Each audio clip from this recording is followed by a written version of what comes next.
Hello guys, in this video, I will show you how to create a Telegram channel easily.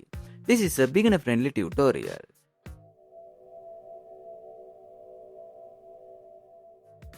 First open the App Store or Play Store and install Telegram. I already have it installed, so I am going to open it now. I also created an account. Next, tap the new chat icon and select new channel. Then tap create channel again and enter your channel name. You can also add a description and a profile picture for your channel. After that, tap next. Here you can choose your channel type. A private channel can only be joined via using an invite link, while a public channel can join through its username or ID.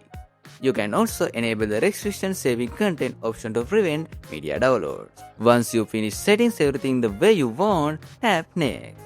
You can now invite contacts if you want, then tap next again. Your Telegram channel has now been created successfully. I hope this video helped you out. Subscribe for more videos and thanks for watching.